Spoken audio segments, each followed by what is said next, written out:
All right, well, let's get right to it. So it appears that the Supreme Court, I did not put this in the update, by the way, the Supreme Court has decided to allow Trump to use the Alien Enemies Act to mass deport whoever the fuck it is that Trump wants. Also, SCOTUS has put a temporary halt on the retrieval of the person that was deported to El Salvador incorrectly.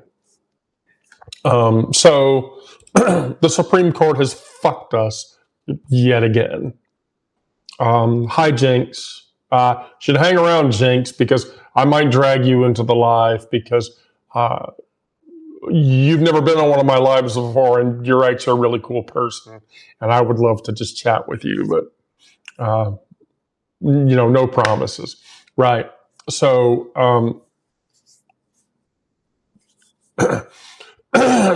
Chief Justice John Roberts has temporarily halted the midnight deadline for returning Kilmar Abrego Garcia from El Salvador. A man who was wrongfully deported in what the administration calls an administrative error, which is bullshit. It's bureaucratic incompetence that hangs in the air like rotting garbage. This isn't just paperwork gone wrong. It's a flesh and blood human being dumped into the worst hellhole, Rick, that anyone can imagine. And he can't be bothered to be returned from. So District Judge Paulina Zinnes has ordered that Donaldo Schittsberger to bring Abrego Garcia back by tonight, but that deadline is now suspended while the Supreme Court considers the emergency appeal. The Justice Department claims that they can't bring him back because he's in Salvadorian custody, conveniently an excuse to just leave him there. His lawyers cut through the bullshit, saying he sits in a foreign prison solely at the behest of the United States as a product of a Kafka-like mistake. Feel the weight of that sitting on top of you. A Kafka-like nightmare where you're trapped in an absurd system with no way out, and you should never have been put there to begin with. Roberts' temporary order does not mean that the administration will prevail. In February, Roberts initially delayed a deadline for foreign aid payments, but ultimately sided with Donnie McStinker. In the end, this man's life hangs in the balance while legal proceedings drag on, and it's a fucking nightmare. And so, as I told everybody in the chat, I'm providing an extra analysis to the reporting. And so I asked the question, will the Supreme Court force the administration to face the human consequences of their administrative error, or will they allow any man to remain in danger because of bureaucratic convenience? And so here is the paid-for content that you, if you're not a paid sub, you're not going to get. I'm going to read it anyway for all the free subs out there who want to hear it. If you look at the historical patterns of the Supreme Court and what they have taken in contradictory positions when weighing human consequences against bureaucratic expediency in immigration cases, there's a record there. So in 1953, Saucony versus United States, that's the Maze case, allowed an immigrant to remain indefinitely detained on Ellis Island through legal fiction, that he hadn't actually entered the U.S. because he was on Ellis Island at the time, and prioritized an administrative convenience over an actual human right. This contrasts sharply with cases like Bodemine v. Bush in 2008, where the court rejected the government's attempt to deny habeas corpus rights through technical jurisdiction arguments about Guantanamo Bay detainees. They were detained in Guantanamo Bay. They weren't given due process or habeas corpus, and they should have been. Justice Kennedy specifically cited the need to prevent the government from switching the Constitution on or off at will in that specific case. Hi, Kathy Joe. Thank you for joining. Similarly, in Zed v. Davis in 2001, the court limited indefinite detention of deportable aliens, with Justice Breyer emphasizing that administrative convenience cannot override constitutional protections. The current Roberts Court has shown inconsistency, deferring to executive authority in Trump v. Hawaii in 2018, while rebuking administrative overreach in Department of Commerce v. New York in 2019 when confronted with pretextual reasoning. Given the mixed historical record, Garcia's fate may ultimately depend on whether the court frames this as a question of executive discretion in foreign affairs favoring the government, or as a fundamental due process violation stemming from acknowledged administrative error. And I hope for all the mother's ability that it is the latter of those two. So that's where we are with the Garcia case. Now, while all this is happening today, and by the way, the market is still continuing to tank in a downward spiral. And if you have a retirement account, you're not going to have one for much longer because, and we'll get to that, it's not great. The GOP rats are fleeing the ship, including heavyweights like Grassley and McConnell have joined a bipartisan effort to clip Donald Trump's wings on what he can tariff and what he can't tariff. This rebellion against Turtle Lump Trump's economic insanity is sending shockwaves through the party. Those senators, along with other GOP bipartisan senators, feel the heat from their constituents watching their retirement funds melt away. Because if you had a 401k and it was up to here, guarantee you, it's down to here now. So they've backed the Trade Review Act of 2025, which basically limits what Trump can do in the way of a tariff. And it's a direct slap in the face on Donnie Shits Pants' unhinged tariff rampage that's sending markets into a death spiral and has business leaders reaching for their Xanax. If I had Xanax, I'd fucking take it. The legislation would force Donald Trump to explain his tariff tantrums to Congress with a 48-hour, and here's the knife twist, assess how brilliant his economic strategy might actually hurt American businesses or consumers, and then confirm or deny whether that tariff can actually happen. Most crucially, these tariffs would vanish like morning mist after 60 days unless Congress specifically approves them. That's what the bill suggestion is suggesting. That would be the sound of the power being yanked from the imperial presidential overreach that we are already experiencing today. That rebellion includes the calculated political animals McConnell and Grassley, who have fiercely defended Donald Trump in the past, and I have no idea why. It blows my mind that they're even entertaining this idea, but I guess when their money is getting threatened, because, and you'll find this out tomorrow, I am doing a workup on the richest GOP members. I want to be very clear. There are 20 GOP Congress and Senate members who collectively, all together, are worth close to $1 billion. That's right. People in Congress, 20 GOP members in Congress are worth nearly $1 billion collectively between the 20 of them. So the current GOP rebellion includes the calculated animals of McConnell and Grassley, plus Jerry Moran, Lisa Murkowski, Tom Tillis, Todd Young, and Susan Collins. Every senator signing on represents thousands of farmers, manufacturers, and ordinary Americans who are losing everything. Yeah, exactly. And Mitch McConnell is worth $200 million easily. So here is my open loop analysis question. That question is this: with markets in free fall as consumer prices are spiking, will more Republicans join that revolt, or will party loyalty to Donnie Shithead crush that rare moment of congressional backbone? And so here we go.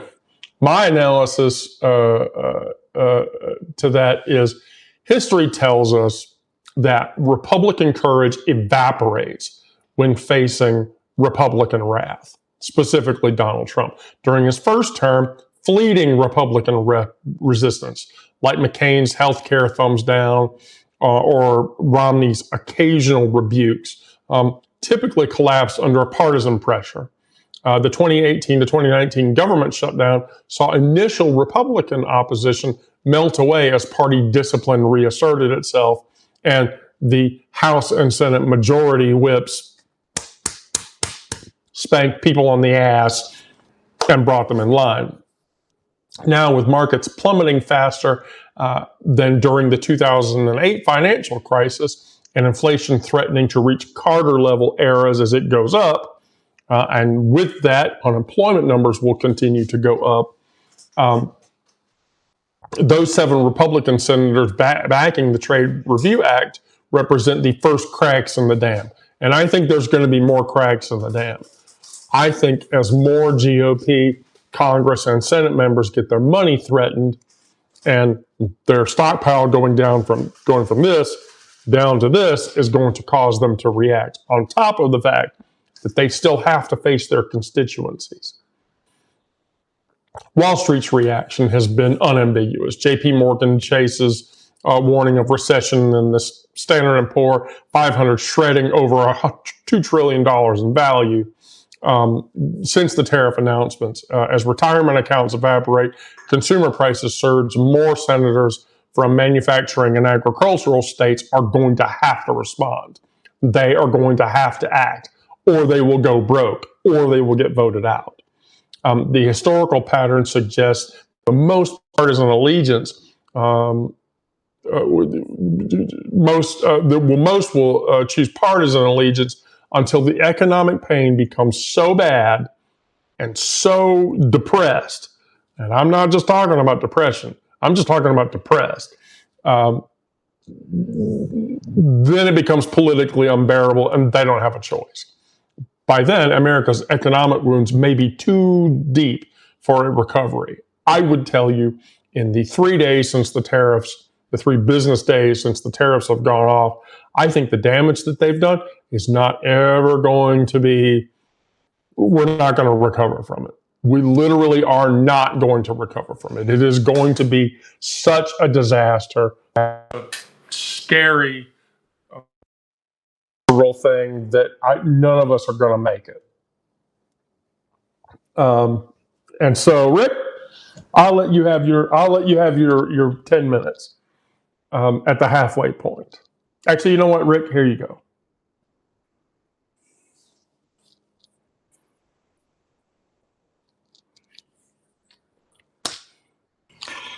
Hey guys, it worked! Okay. Oh my God, 2 days in a row.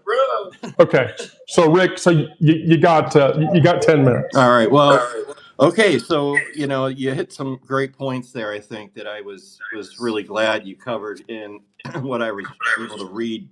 Excuse me. And I think right now there's this structural problem that's happening at the White House around, and I don't know how much you touched on this or not, but it's pretty late breaking, which is with respect to Bessent and Navarro, right? They have been the two that were in the orbit around Trump who have been telling things such as, hey, this is the shock the economy needs. It's going to go through a period of disruption, blah, blah, blah. And then you have the world's richest man who has gotten a shit beat out of him over the last, I don't know how many weeks, almost too many to count. He's now doing this like passive aggressive thing on X where he's posting videos saying that basically say this to especially Navarro, because I think he quoted him as saying something like, Navarro hasn't built shit. were his exact words. So, no, which he hasn't, meaning, and I will, there was a glimmer of a tiny shred within my heart that was actually glad to hear Musk say that, because of the fact that it's true. These guys showed up on the weekend programs, Scott Bessent on the Meet the Press, and then Navarro was on the CBS circuit. And over the weekend, the things that they said were really, really off the wall. I mean, they just seemed like they didn't have a good script. Yeah, I'm sorry. Go ahead, please. So, yeah, can we talk about how Bessent has come out and said that all the federal job layoffs are people that can then go work in the factory? Right, exactly. Yeah, they're gonna pick that that corn off the stalks, and they're gonna harvest the cotton off the things, and we'll just do away with machinery and go back to the 19th century. So that's absolutely true. There's a guy, by the way, and I said this in my article this morning. I swear to God, Besant isn't like a guy that falls in that uncanny valley between a human and an animatronic creature from Disneyland, where his teeth are too perfect, his skin is too perfect, and he's too like mechanical. But that's aside from the point. I digress. I apologize. So anyway, so the thing I wanted to get to was this wall around Trump, which is basically locking out a lot of the conversation, and I think they're really limiting. Susie Wiles is limiting access to Trump at a huge degree, so that he maintains course and direction and doesn't get distracted with too many things that are showing up. However, that's hard to do when the guy is truly addicted to Fox News and watches it and has it, as I understand it, he has it on like 8 different screens, all in different things at a time. So that's from that angle, he's definitely feeling what Fox is putting out. What Fox is putting it out, I will say, having watched a couple of interviews and edited a few that I wanted to get into my article. They had they are all over the map. From here's an interview of the Midwestern guy who voted for Trump and is a big time Trumper and has been forever and ever and ever, and he's now really pissed at what's going on with the stock market. Wants some answers. He's got that one side of it coming at him from Fox, and on the other side of it coming from Fox is also a message of, hey, we're marching down this path. It's a momentary hit. It's going to be something that we'll just see for a short while, and then it'll go away.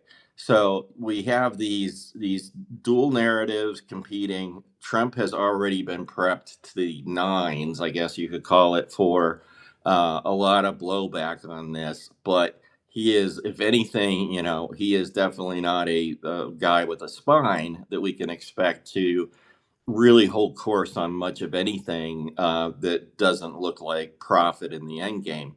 And that's the scary part, because there are ways, with options and other things that he can be pulling, where he's going to make a ton of money off the pain in the backs of all of us doing what we're doing, which is selling. And then at some point things are going to level off. There is always a bottom of something, right? And so the idea that concerns me, or still is an open thing, is whether there has been for a couple of years sort of a systematic play by Trump and that circle of Navarro and Bessent and those other guys who are saying, who have basically primed Trump's economics in favor of a meltdown. And that, because you can make money on the other side, right? You can bet against wins and you can bet against losses. So that's really a point to think about. And then there's a whole thread here about that we could touch on about Project 2025 and how there's some goals that has that really do involve literally lighting the match and walking away and not looking back, because that is that's let Rome burn type of thing, because the ultimate greater good configuration that's to come after that is what is on everybody's mind. But I want to talk about something else. Just I want to flip topics on that, and this goes back to don't know if you guys know, but when I write, I start at 12:30 a.m. Eastern time, and I work straight through until I publish the article, and then I'm up for several hours after that. So I'm kind of off on an altered clock, and I watch the markets overnight. So that's my point. I get to see a lot of things that most people, kind of miss and dismiss, which is a great, great time to be awake. So the thing that I'm watching for and saw last night, and probably I'm going to see again tonight, was this massive investment movement of things out of the United States and into other, especially in the European bloc countries, the EU. There's an enormous dumping of treasury money that one of my former bosses, Ray Dalio, the hedge fund founder of Bridgewater Associates, talked about, is that we have as a country a unsustainable amount of debt. And in his mind, for years now, it's been since 2012 that I started talking about this with him. That in 2012, his mind was that there was a big long game in play with respect to China, that involves that China was going to slowly become and push to become a reserve currency, if not the reserve currency. They're never a culture that seeks to be the top of any given thing in a short period of time, but they are a culture that looks for increments, right? And Dalio's comment really was ringing in my head last night when I watched the money, as far as currency goes. Money was moving out of treasury bills over to the EU, but it was also moving into the Chinese market and the Chinese currency specifically. So that right there, when I say I know why things are past the point of no return, is when we see that the actual dollars evaporate from in other words, people not wanting to own our debt anymore, and then moving that into other places. It doesn't just disappear, vaporize, it's transferred. And once it's transferred, you're basically funding the European Union, the Chinese, the Indians, the Australians, and a whole bunch of real estate in the deserts of Saudi Arabia that is under the UAE, et cetera, et cetera. There's a lot of money coming into that direction over the last several days. They're not going to just flip a switch and say, let's hit the undo on that. And there is actually no way to do that because the re-entry price has already changed. And that's the thing. It's sort of like it's like the idea of I think the easiest way to explain it is, let's say tomorrow morning I decide, F it, I want a new car, and I go out and forget all the tariffs. Let's just put all that, just like forget that, put it all aside. It's just Rick buying a car. That's it, from a guy down the street that sells cars. That's all I want you to think about. So it's like me walking on that lot and then saying, hey, I want this new Mazda CX-9 or whatever. And so I go through the financing, the et cetera stuff, and I drive away with my new Mazda. And later that day, some giant mishap, I lose my job, something like that occurs. I don't know. There's a million different ways this could play out, but for some reason, I decide on that same day that I want to return that Mazda back to the dealer. They are going to look at me and laugh, because the minute those four wheels hit the road off of the dealer's lot, it's now 20% depreciated. Yeah, And so that's the analogy I'm making about the currencies. Okay, that it's the same exact scenario playing out. Instead of the car dealership being what it is, it's now a country and its currency. And oh, by the way, there have been a lot of discussions in the EU about becoming sustainably independent from America way before this whole tariff thing started. So this is reigniting that. And that's it. I think I've sucked up your 10 minutes. So I don't know if you have any questions. I'm glad to explain it, but like I said, I stay up all night watching this stuff, and I'm glad that I'll try to make it however accessible if anybody's in need of that, and if I can. If I was talking up here, here's what I'm going to tell you, Rick. Like, everybody, ask Rick in the chat while I'm talking, and then Rick's going to respond, and then we'll bring Rick back in towards the end. Yeah, that's cool. I'm so laid back, Wendy. I don't care. I've had my freaking Xanax. I grab them up, put them in my coffee. I am good to go.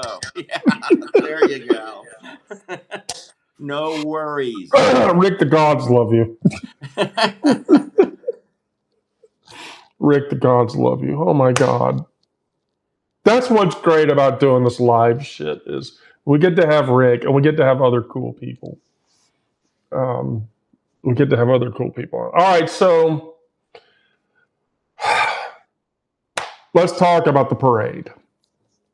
Our megalomaniac in chief is planning to transform Washington, D.C. into his personal birthday military parade extravaganza with tanks rolling down the street. By the way, the roads in D.C.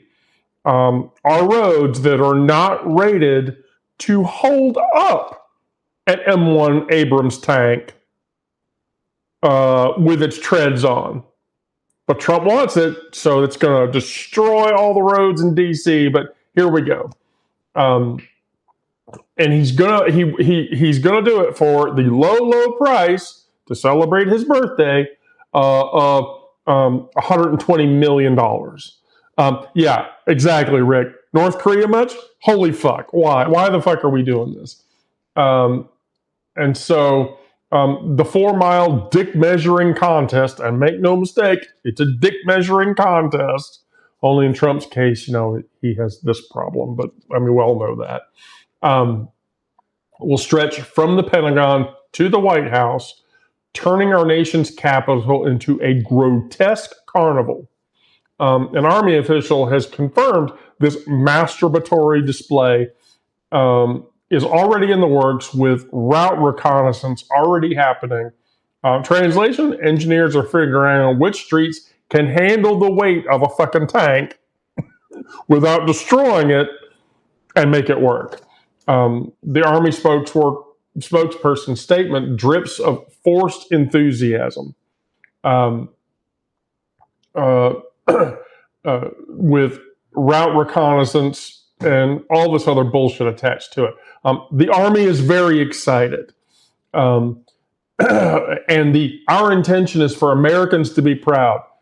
You can tell that really was kind of, you have to say that or I'm going to shoot you and kill you. But read between the lines. They're clearly under orders to transform a legitimate military anniversary into Trumpy McButtburner's jizz fest as they stroke his personal ego.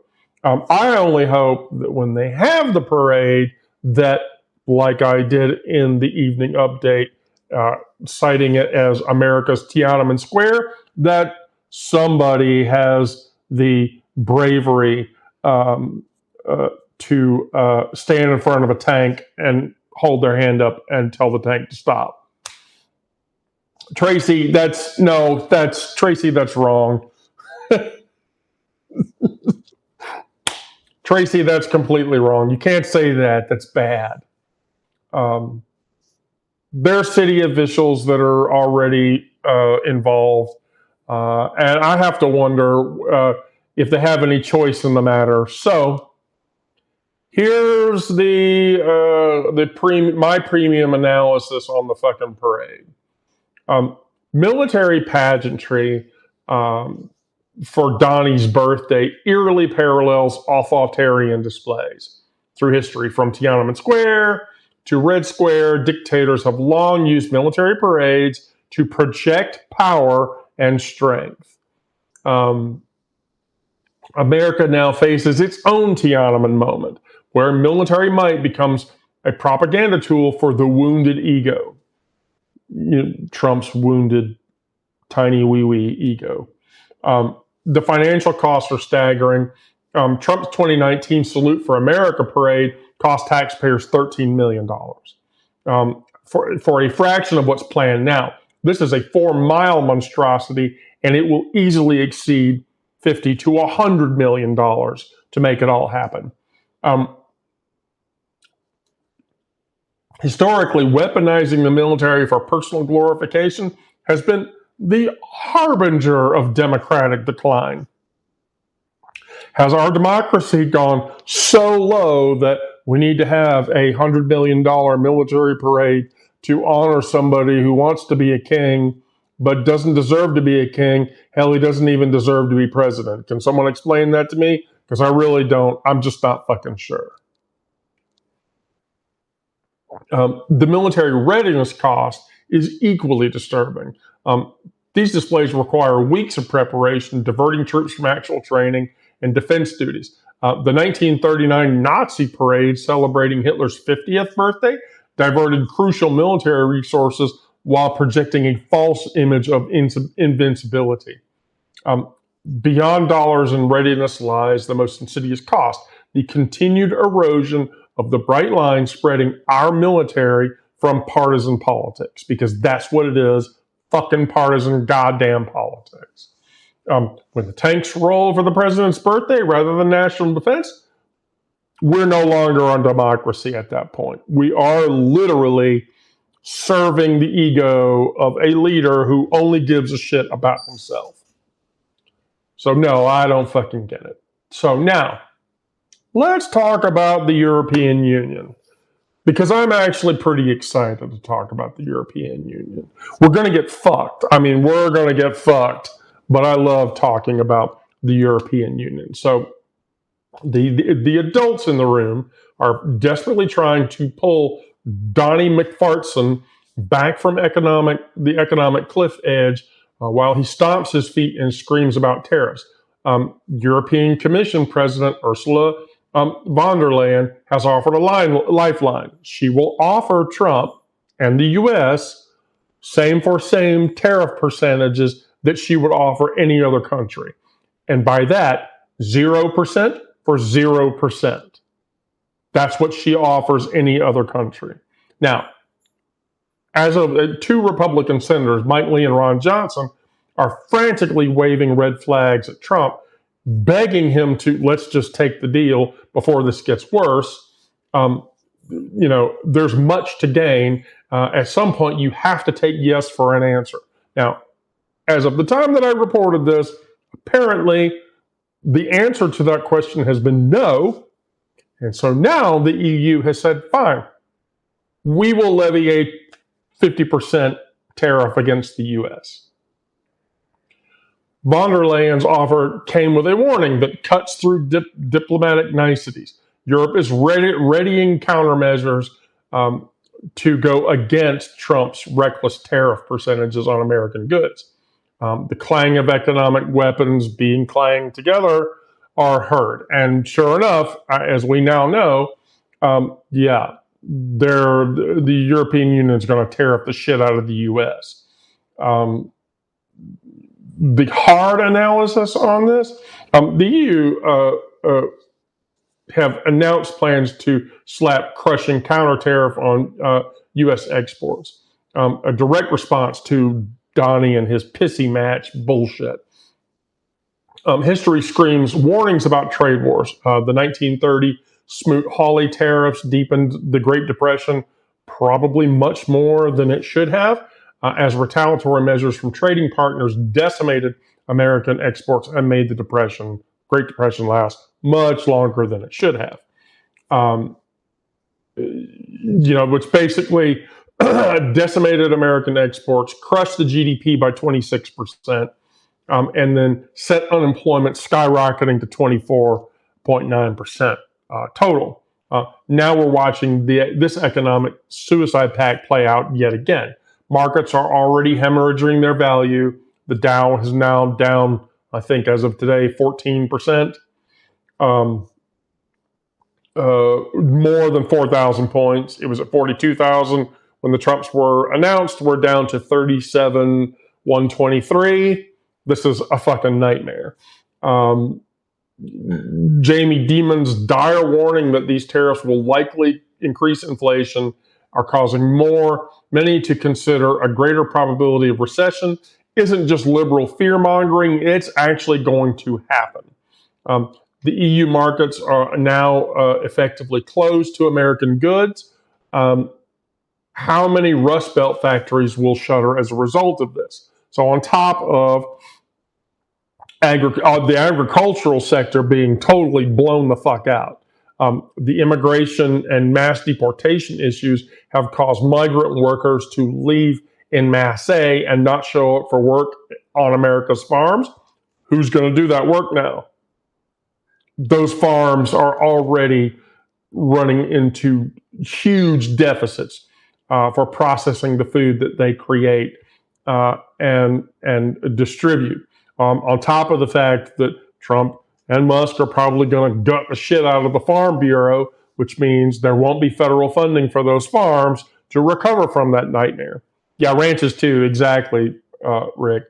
The smell of economic death is in the air while Donnie plays golf on the weekend because he doesn't give a shit. He literally just does not give a shit at all. So that's where the fuck we are. And I just don't understand how we live in this fucking dystopia and why it's getting as bad as it is. It just shocks me. Yeah, he won the game. I mean, okay. If you win a giant piece of shit and you go and stand on the piece of shit, you're still standing on a piece of shit. I mean, we all know this, right? We all know this. It's just, oh, I don't know. I really don't know.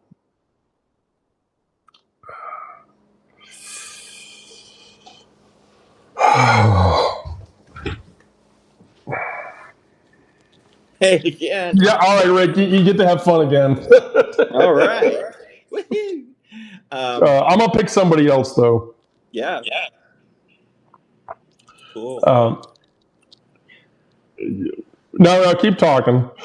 Yeah, so no, you made some great stuff, great points there. I was thinking about this when I saw this absolutely kind of mind-bending TikTok today that got reposted and made its way to YouTube, and it was this ranch farm that was they were talking about they're in Nebraska, and they were talking about they basically had 90% of their labor was not undocumented, and yet they still voted for Trump. They were still hardcore supporters of Trump, and now they were looking at not only themselves but everybody around them was facing essentially bankruptcy due to the absolute shortage of jobs, shortage of workers, excuse me. That led me on this like thought about the what is that grand plan for all of these workers that are disappearing because they don't want to get rounded up by ICE and potentially. I mean, if you think about it, just the whole that if we go back to what's her name, the national that late she's a South Dakota governor formerly. What's her name? Somebody help me with that. Anyway, she went down there to El Salvador and did a thing right in front of these prisoners, sort of an infomercial of "Stay the fuck out" or "Get the fuck out" of the United States, and it was sadistic, it was cruel, and when I looked at it, I thought, well, okay, you've now just scared the shit out of all the migratory workers, all the way across the country, and they're sitting there going, yeah, well, let's take odds on who's going to get rounded up today. I I think they're headed to better places like Canada, where there are, if you basically take the Midwest, that Alberta region, and you go and you look at where would these migrant workers next go to, it would be straight north into those areas, which gee, look at my watch, it's almost May, it's April right now, and from a crop harvesting season, this is going to become Canada's prime time in the next couple of weeks. So that they evaporated off the face of the earth isn't a mystery as to where they went. They did not go back down to Mexico. They are moving even farther northward, right? And Right. this isn't me just pulling this one out of my ass. This is actually a pretty well documented thing that says the border crossings on the Canadian side of it are now spiking up at a rate that's pretty newsworthy. If it would be newsworthy if our stock market wasn't on fucking fire. So that is, that's something that's missing our radar. And I will say, just generally, by the way, Wendy, I think one of the things that you do and I appreciate so much is you catch a lot of things in your content that are not even registering a blip in the mainstream media, or even in these places that are supposed to be, new media like MTN. And I'm not casting shade on anybody here on the Substack space at all. I'm just saying you are, these guys, Horowitz Report, whatever. I pay my monthly dues so that I can see what these guys do and what they're saying, and I can contribute to their Substacks as well. But um, Wendy, you do hit stuff that is so central to the question that I'm always asking, which is what are we not seeing right now? What is not visible, right? So I do appreciate that.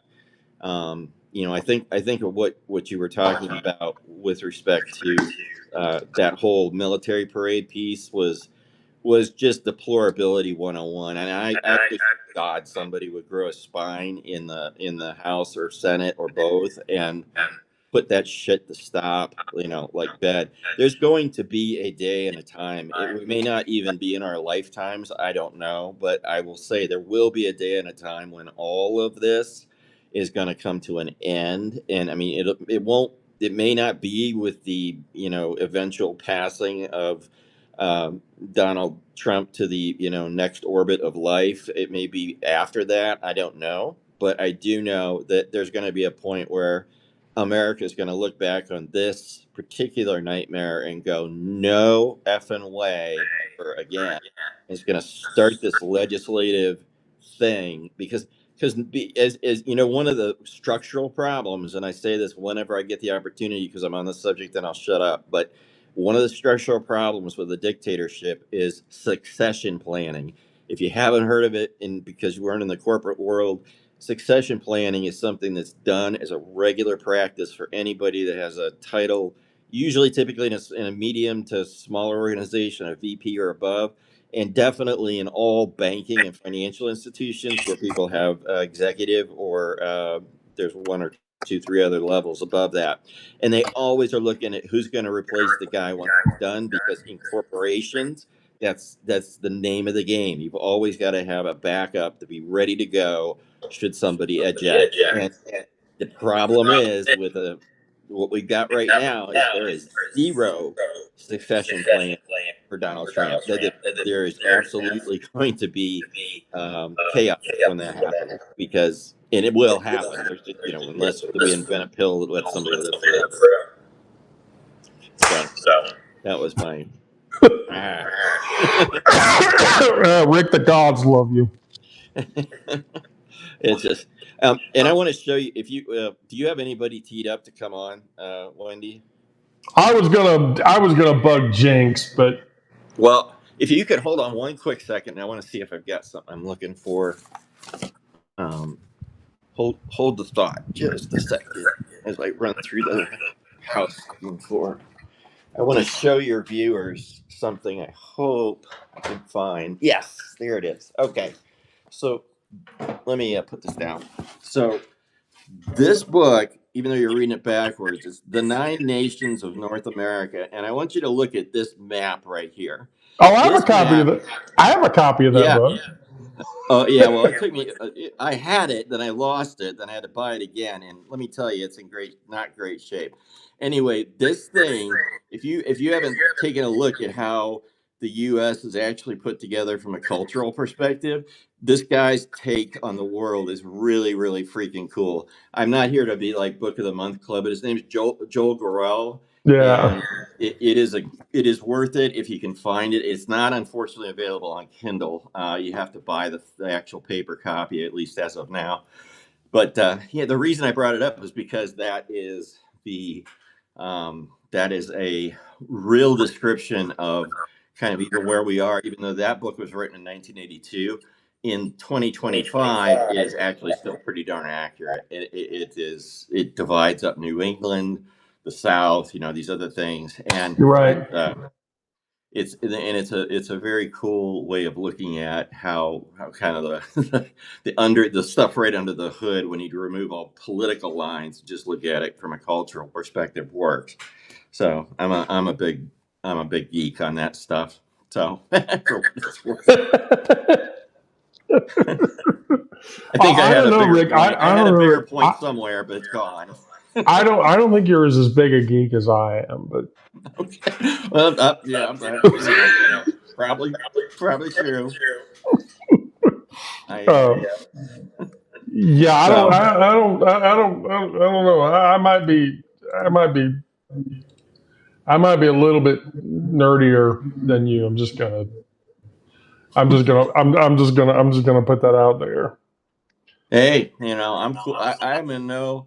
I do not need to be number 1 in anything anymore. Shit. If I'm number 20, I'm doing good. If I'm breathing and able to get vertical, I'm awesome that day. Believe me. So, yeah, low expectations.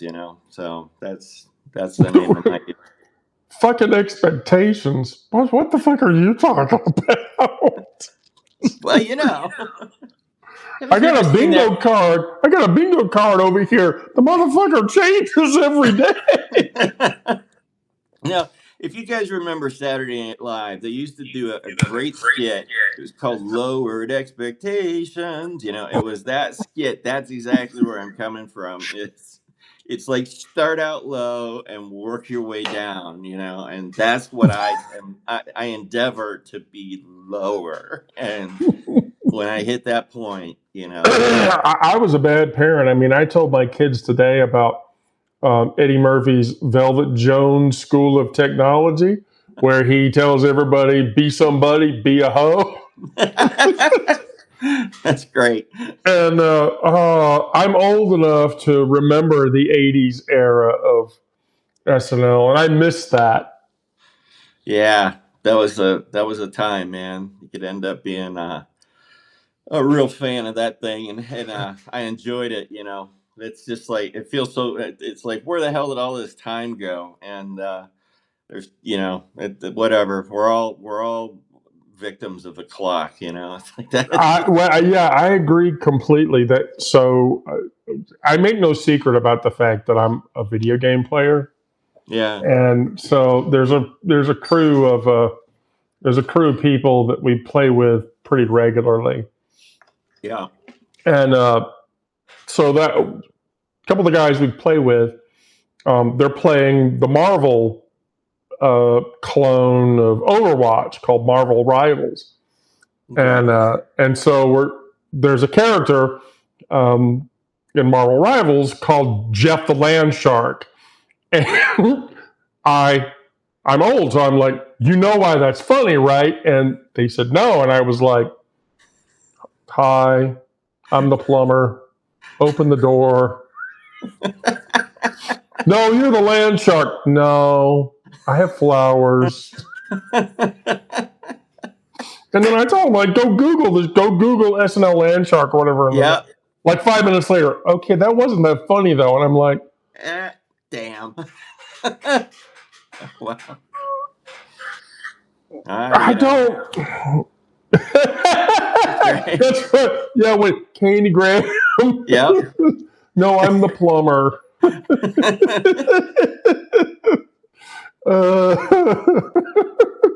Man, we have too much fun. Holy cow, that's funny.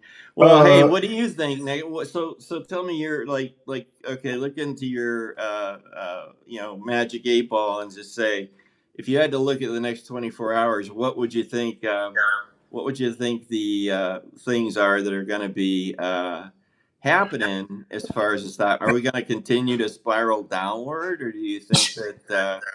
Well, so here's the thing. Yeah, if the other countries go into reciprocal tariff, then yes, that's going to continue. The market's going to continue to go down. Mm-hmm. Where does it stop? So the Senate, there are already Senate members who are lining up to try to block what Trump can tariff and what he can't tariff. And so, Collins, Murkowski, and Rand, like the usual suspects for that kind of thing. Here's the thing, and I'm working on an article for this, and so I'm going to share this with you guys prematurely because I have it drafted right over here. So basically, so right up here, so Darrell Issa, Vern Buchanan, Roger Williams, and Kevin Hern are all GOP House members. Issa's from California, Buchanan's from Florida, Williams is from Texas, Hern is from Oklahoma. Okay, those guys are worth $60 million or more in money.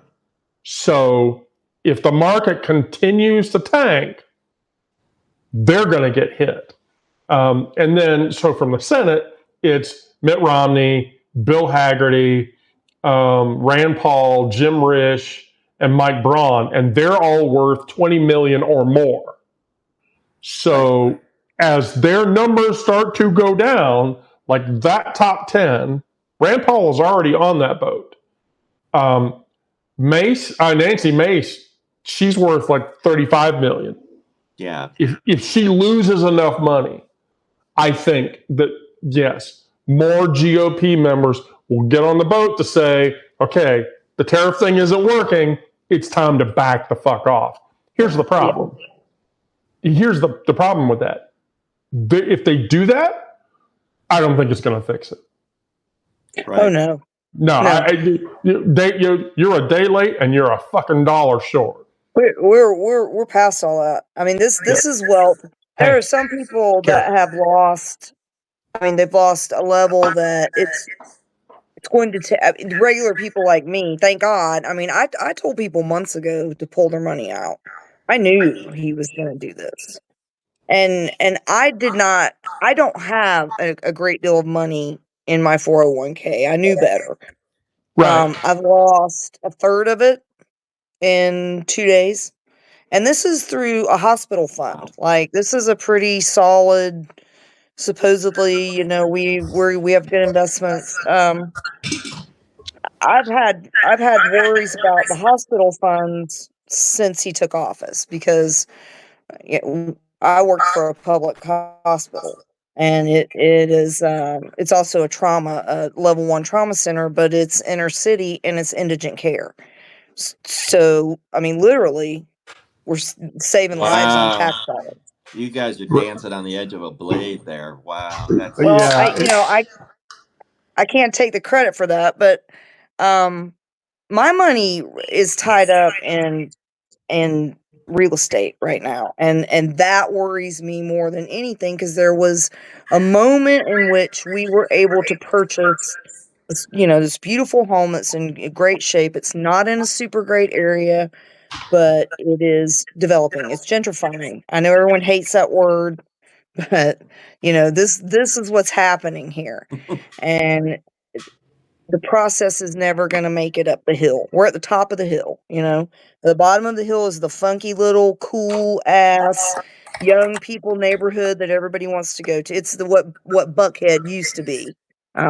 Wendy. I don't know, got all the groovy little cool bars. Anyway, it's not going to make it up the hill. So I'm going to be faced, and we've already made the decision. We're not going to finish what we were going to do here. We're selling. we're getting out of here as quickly as possible. Right. Either that Can or I ask why? um And not knowing anything at all about your situation, I'm just sort of like coming at this from totally blank sure, slate. What's your absolutely. why are your what's your primary, like, first, second, top two reasons for getting So out? my biggest reason is because the largest chunk of money, actual money that I have is in this house. In There's that, a okay. large amount of equity in this house. Like, it's almost paid for, and that's 5 years in. So, Yeah, I that makes need, sense. and the plan was always to unload it, but we've already gained value. Well, we had. I don't even know now. I'm scared to know, but we had gained value by a third, which is that's doable. You can unload at a third and still do very well. Oh yeah, And we had planned on putting enough money in to get half again. And had the market held, had we continued on the upward, because Ohio is putting in jobs still. Technology jobs are coming in, and we are positioned in a spot in which I'm 2.9 miles from the trauma hospital. I'm 3 miles from University of Dayton. I'm 5 miles from Wright State University. I could do a number of things with this house. I will not be stuck with it, but I yeah, don't want to keep it. You know.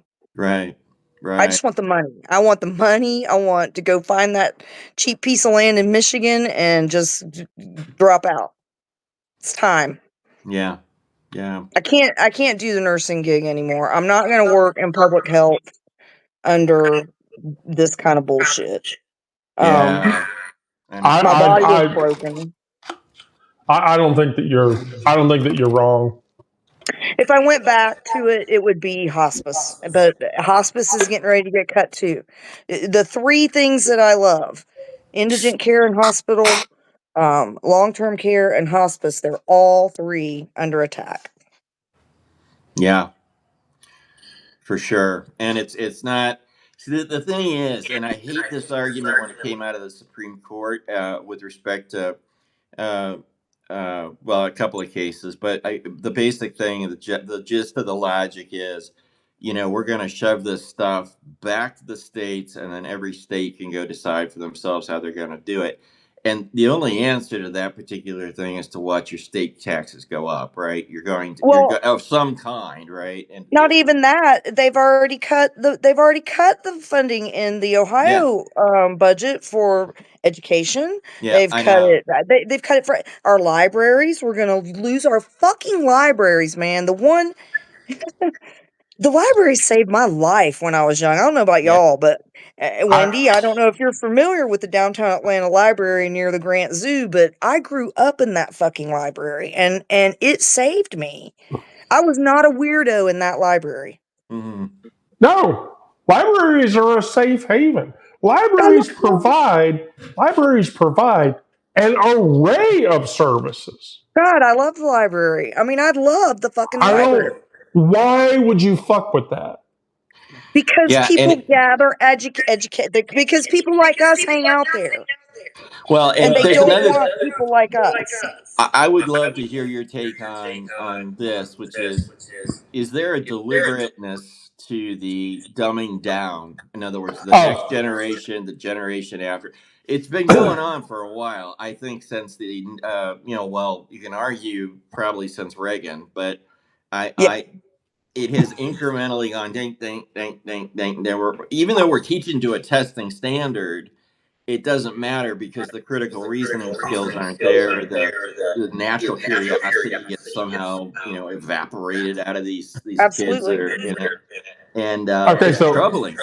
I wrote an article about this like 2 weeks ago, maybe two and a half, um, and that is um, the film Idiocracy, which was a Mike Judge film. Watch that movie. I've That seen it. movie is yeah. That movie is literally like Luke Wilson or Owen Wilson, actually, not Luke, um, gets frozen with a prostitute, and they are frozen because they're average intelligent people, and then they wake up like 500 years later, and 500 years later. Uh-oh. Your sound is gone, Wendy. Uh-oh. Oh.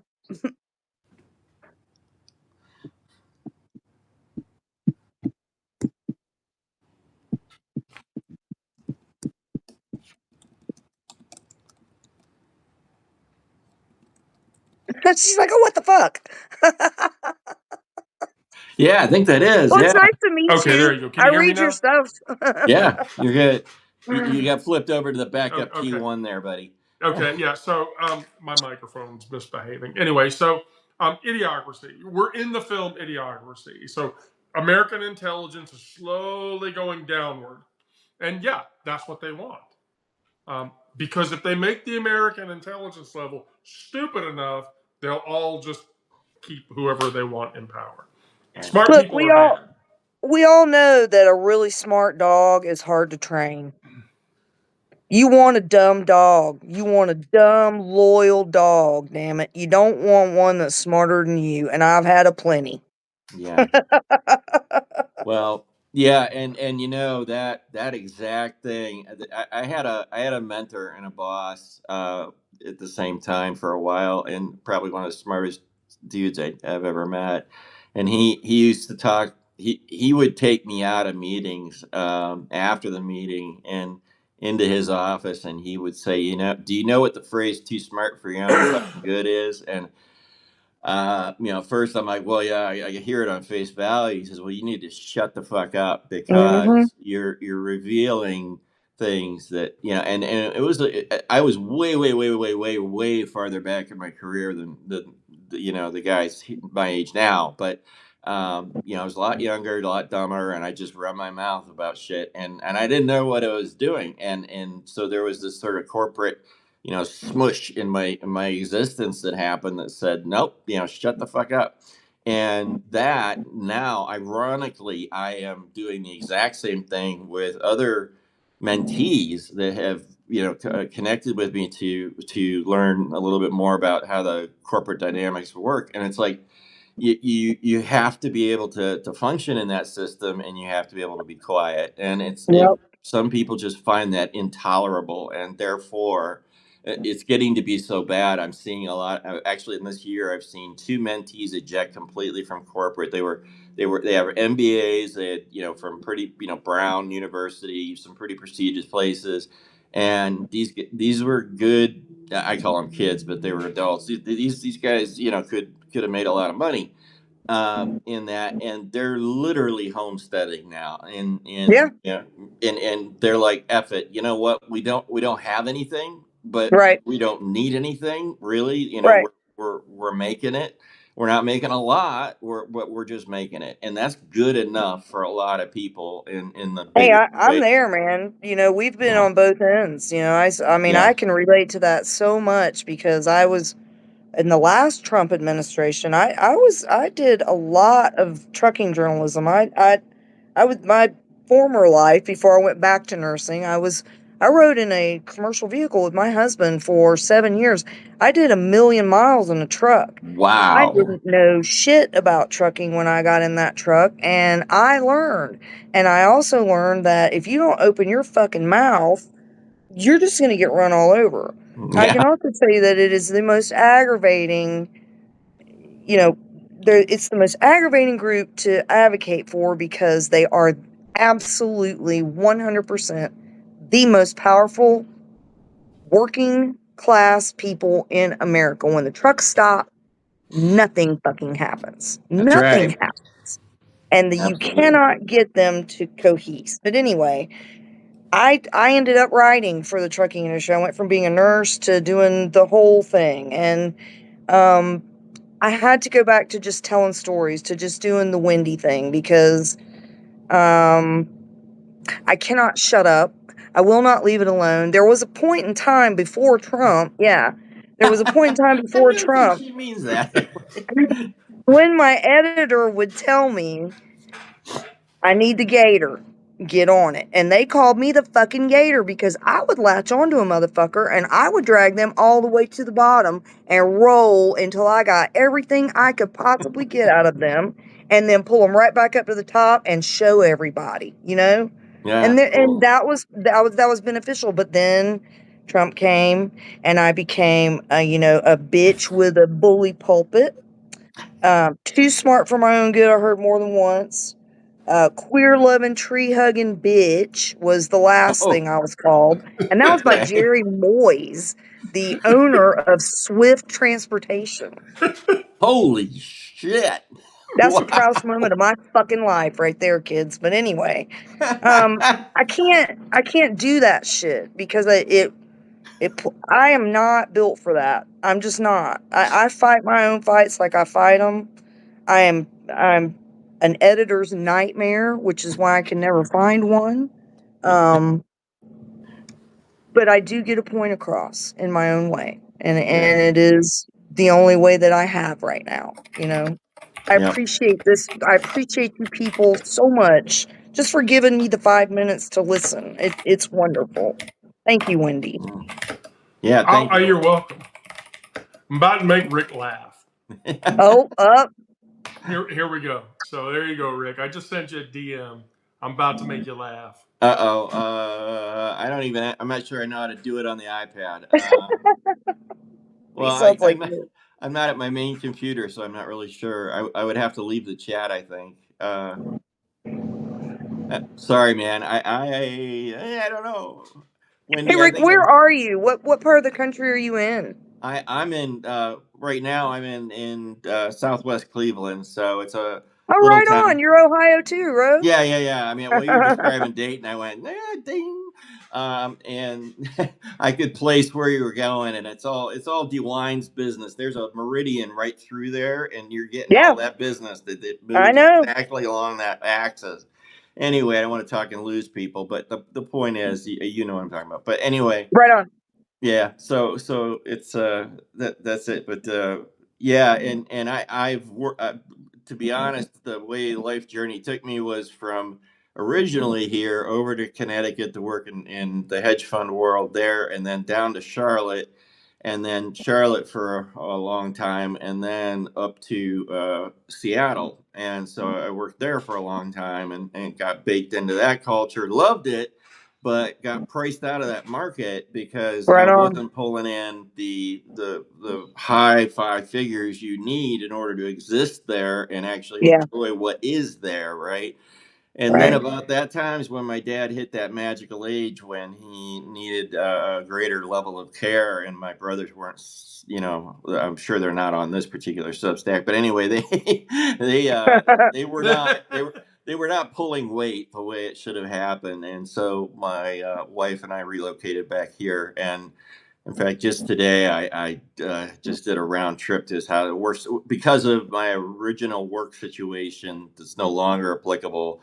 We I had to move about 60 miles away from my dad to Brunswick, and then so he's living in Maslin, the Maslin area, with tiny little dot of a town, and Oh so yeah, I know Maslin. 60 miles down, I know 60 where miles that back. is.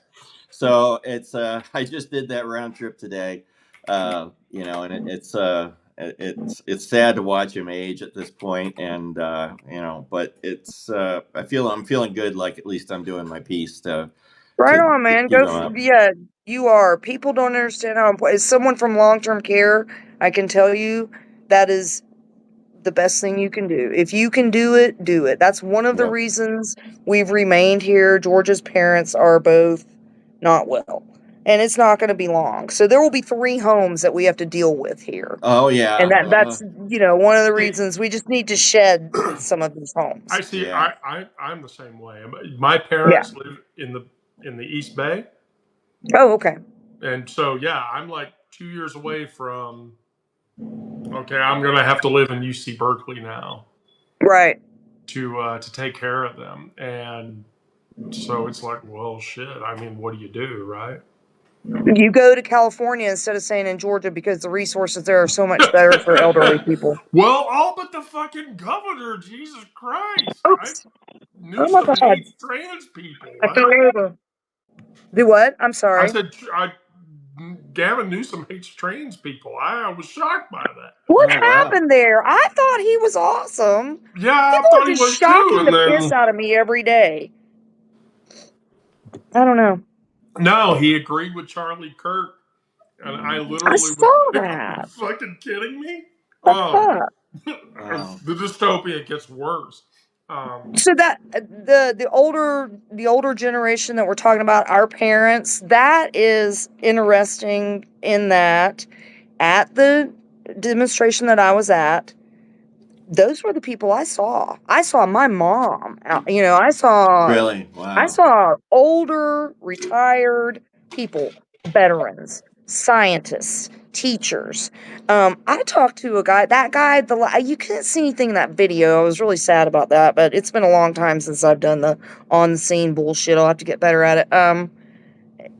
He had on a Rural King hat, and he was wearing a red jacket. And I didn't ask him, but I know that he probably was not a Democrat, Yeah.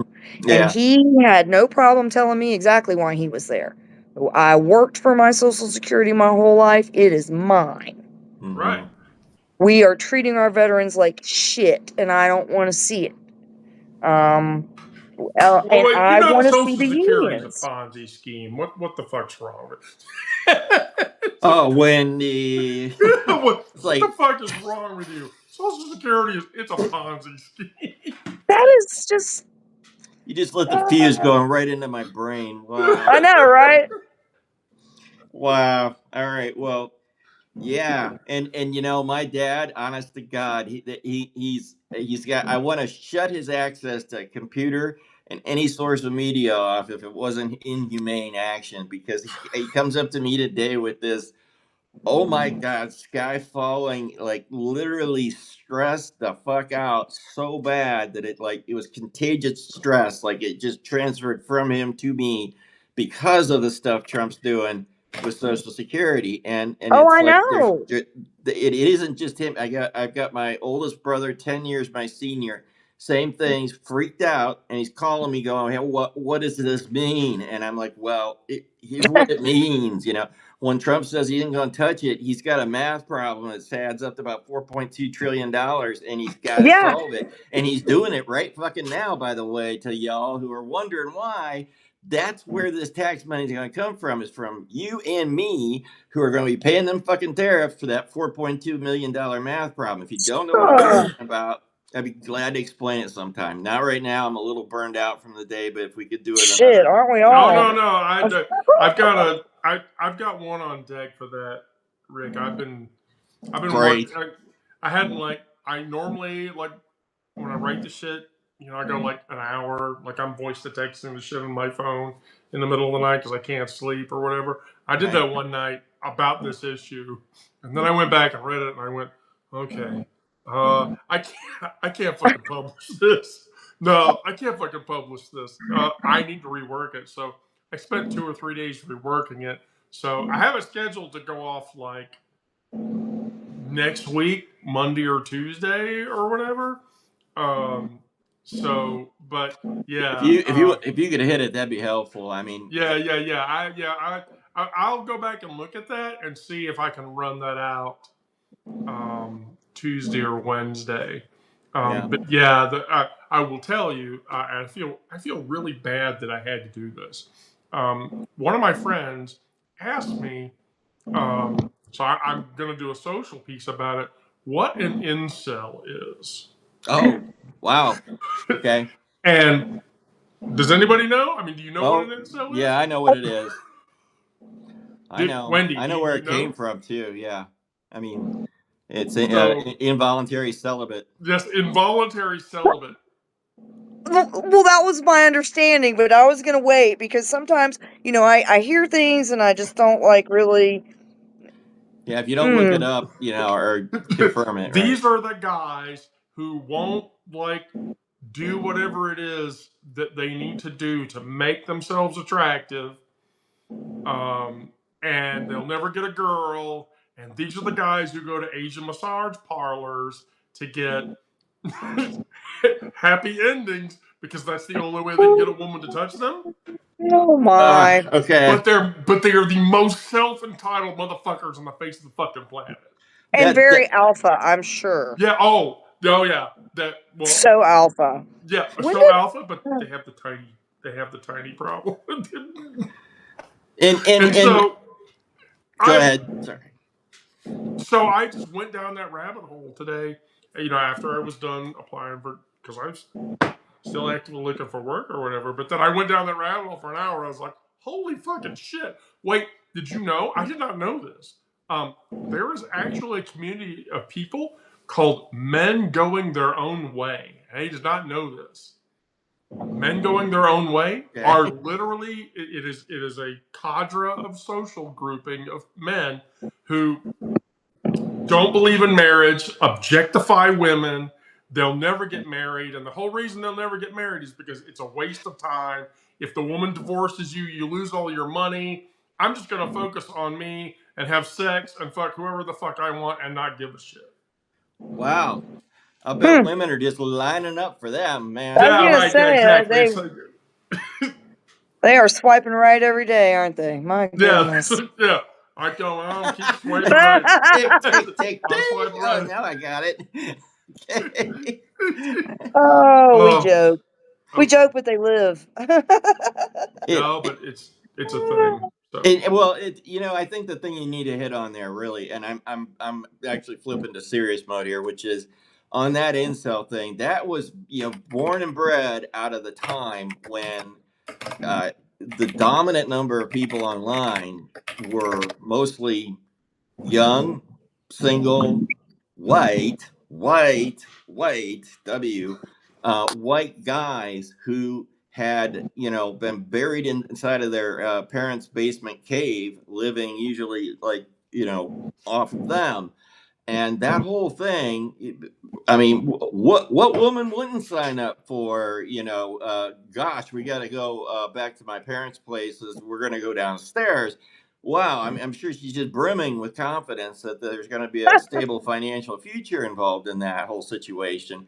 And don't tell me that's not going through somebody's mind, right? And it was born out of that, and then it evolved into this white hot thing that I cannot stand to this day. Which is, I'm not standing on a soapbox. I'm just saying, if you look at what X evolved into, it basically was a pattern that was established in 2009.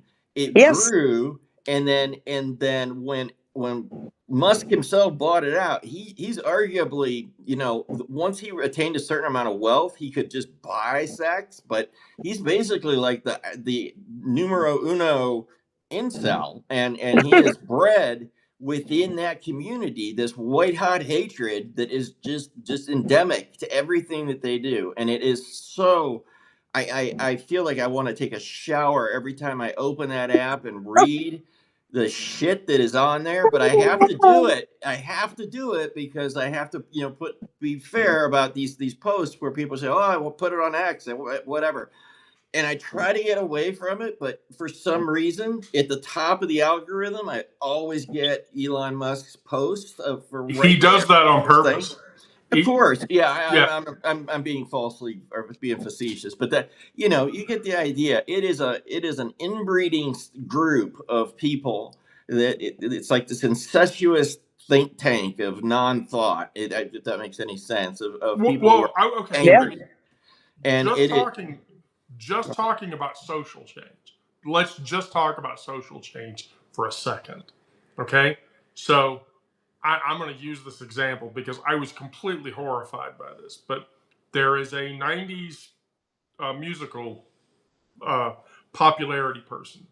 Have you seen what's happened to Gwen Stefani?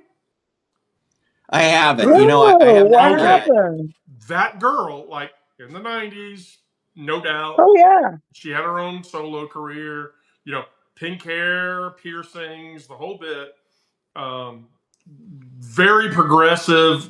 She would talk openly about how she supported LGBT people, blah, blah, blah, this, that, and the other. Like, really dead on. No. She married Blake Shelton, and Blake Shelton turned her into a trad wife. What? So she's had all of her piercings removed. What? Yes, and she's blonde hair now. She's wearing a cross. She has the good earrings, and she told everybody, "I'm The going to good church on." earrings. Yes, She don't wear that I'm cheap shit no more. I'm going to church on Sunday, and everybody should love their husband, and it's that traditional wife bullshit. Which, don't get me wrong, as a 52-year-old trans woman, I have a huge. My partner will tell you, I have a huge June Cleaver fetish. But that does not mean that I bend the knee for the guy. But she's done that. But that's the thing. So like on the one side you have the incel misogyny bullshit, and then on the other side you have this traditional wife shit, trad wife shit, and between the two of those, how the fuck did we get here? It's Yeah. insane.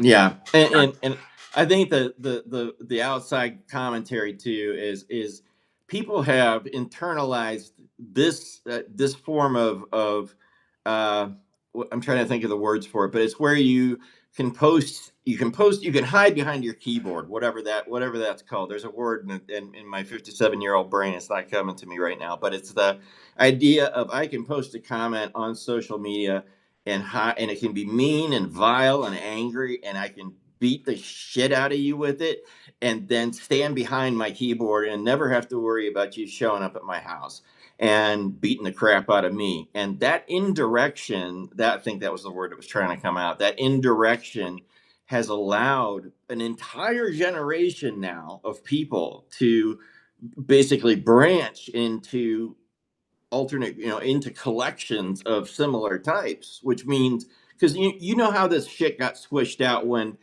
I'm sorry, I'm pointing to the wider we here. When we were younger, there was a way that things that socialized in school, and a lot of it was really, really awful shit. But on the other hand, there were elements of it where it beat it out of you that you were gonna, you could not just go out and spew random hatred bullshit like you can right now. If I wanted to, 3 minutes from now, I could be on Reddit, on some subreddit, telling somebody off or doing something and then just running away, and nobody would know.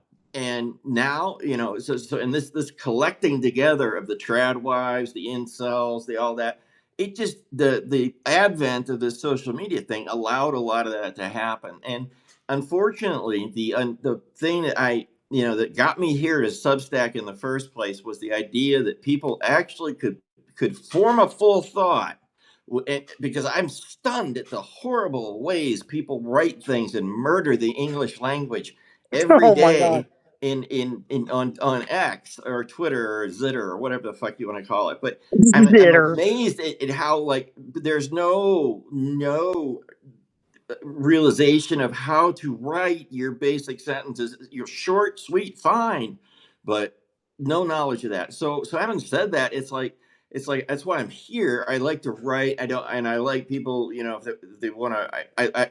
I hope people like what I write, and I know, Wendy, I love what you write. And there's Thank a you. lot of. I'm sorry. Well, Wendy, I get just both. Hey, if it's dual purpose, great. But you get my point, right?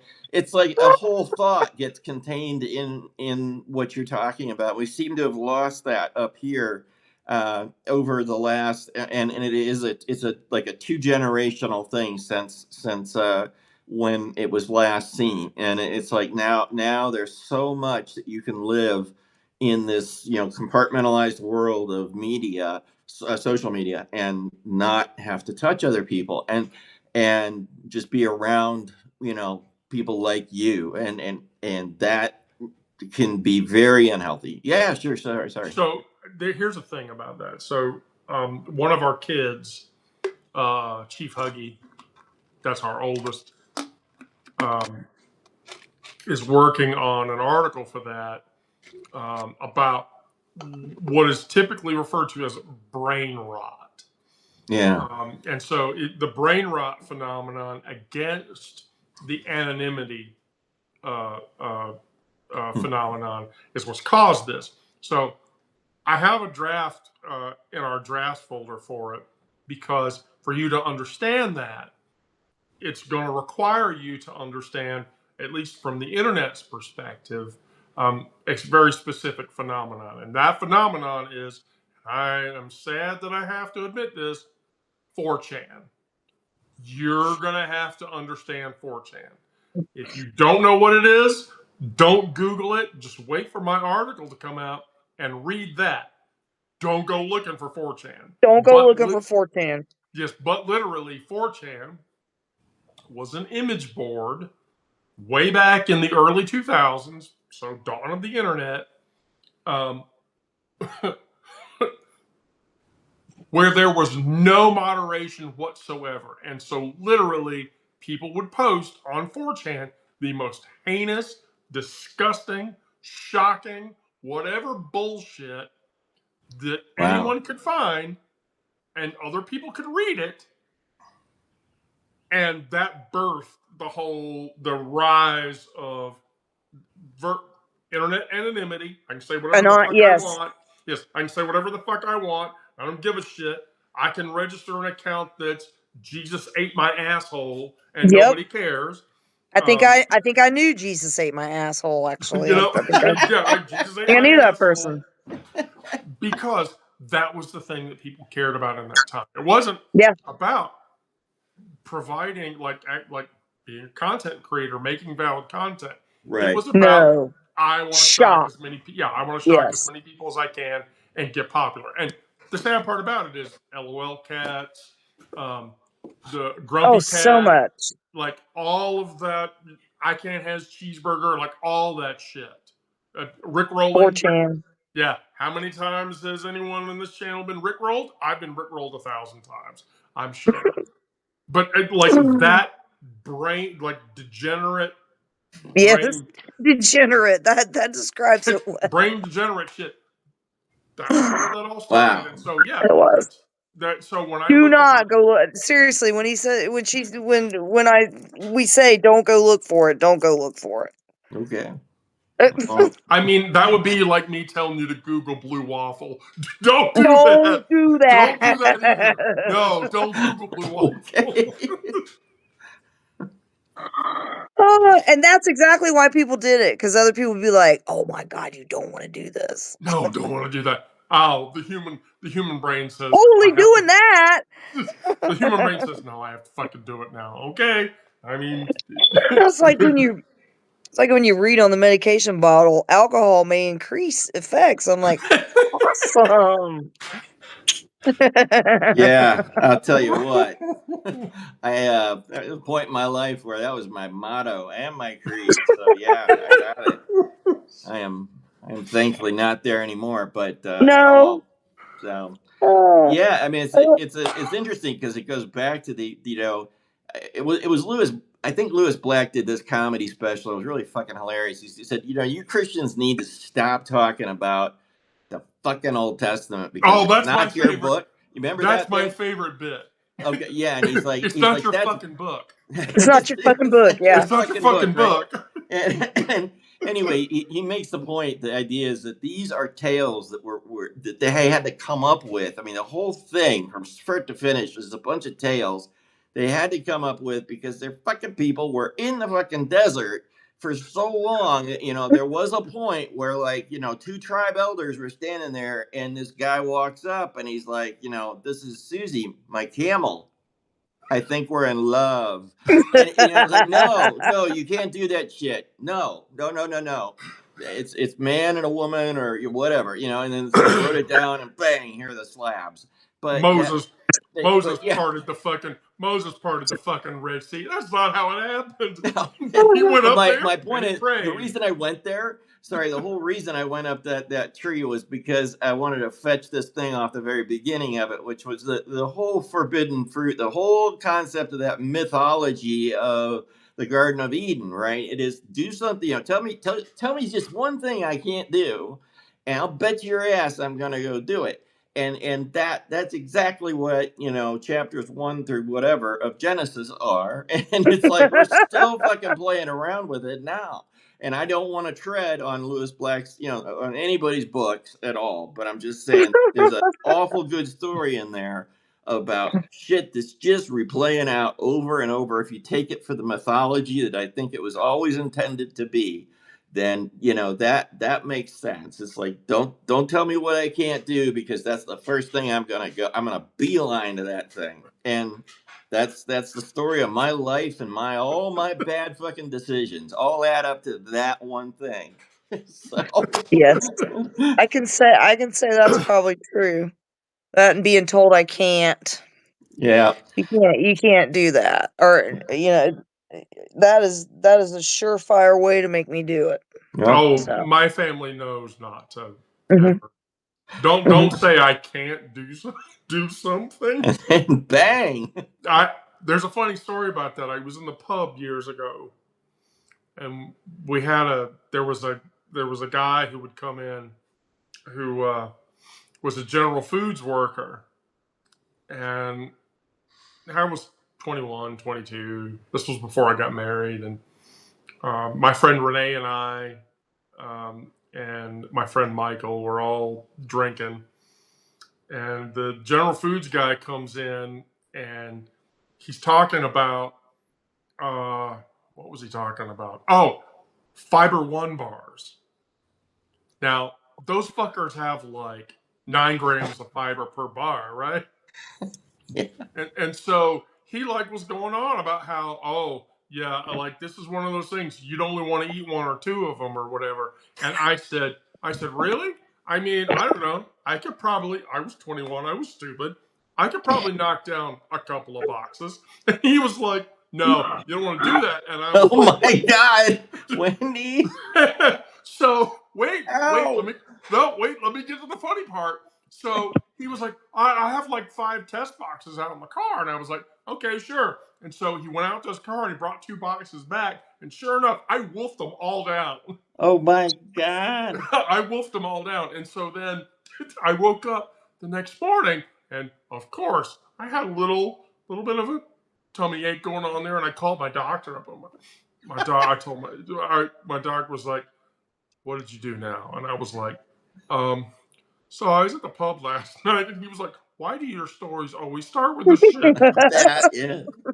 And I was drinking. Yeah, I already figured that shit out. What did you That do? was a given. So I like ate down like 2 boxes of Fiber One bars, and he was like, okay, well, how many grams of fiber is in each bar? And I'm like, it's like 9 or 10. And he's like, oh, right. Okay, I'm just gonna tell you, this is like the guy that drank the whole bottle of magnesium citrate because he thought it was water. Yes. I was like, yeah, and he's like, don't leave your house. Don't go anywhere. No, don't leave your house. Don't Schedule a Oh my God. colonoscopy. You'll be ready. Right. Yeah. So I said, well, that's bullshit. It can't be that bad. And sure enough, literally while I was on the phone with him, then it hit. Wow. And then it wasn't funny anymore. No, Yeah. it's not funny. But It's not funny my till after family the fact. knows. My family Okay. knows. Don't ever say. Don't dare you. Don't, Wendy. I don't think you can do this. Oh, we're gonna see how that plays out. Yeah. Oh, Sorry. we need to go Wow. on the Hey, you road. guys. We need to go on the road with Yep. this. Right. I will tell you though, Rick, if you're a Lewis Black fan, that means that you and I can be friends because I'm a huge Lewis Black fan. That's great. I like I'm Lewis a Black. huge Lewis. Yeah, Lewis Black, Kathleen Madigan, like that. Oh, yeah. Yeah, that whole crew that hang around him. I love them to death. Yes, And hilarious. And I've seen Black live like 6 or 7 times. Wow. So, yeah, I've seen him once. That's it. And I don't. Once is enough. Yeah. Hey, Howard, how's it going? The DVDs and all that, but yeah. Oh yeah, but yeah, funny. the bit about Moses, like Moses parted the Red Sea. That's not how it happened. Moses walked up and he prayed, and then he prayed, and then he prayed, and then he prayed, and then he said, "Fuck." That's went right. back down to the Israelites. He said, "We're gonna have to go around." But that's not a cool story. I love it. You guys, I gotta pop out. I do too. Yeah. I'm making them wait for the movie. So it's No. great talking to you. Thank you Always. so much, and it was nice meeting you, Rick. Nice meeting you. Hey, you I'll guys see you take guys care. in the All right. morning. Take it Bye-bye. easy. Yep.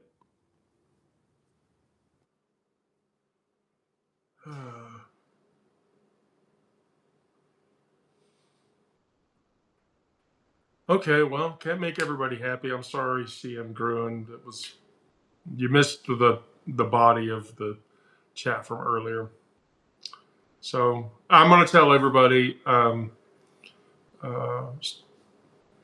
if you're a paid subscriber to the sub, thank you for being a paid subscriber to the sub. If you're a free subscriber to the sub, thank you for supporting our work. It's a day-to-day challenge. We have to do funny shit, or it's not going to be fun for us with all this bullshit going on. So everybody stay safe out there. If you're in a safe space, continue to stay in a safe space. If you're not in a safe space, you need help, reach out, ask. We're all capable of doing things. We all have resources. I love you all. I can't do this without you. I hope that you can't do this without me. That's why we come together every night at 7 o'clock. So everybody be good. I love you and good night.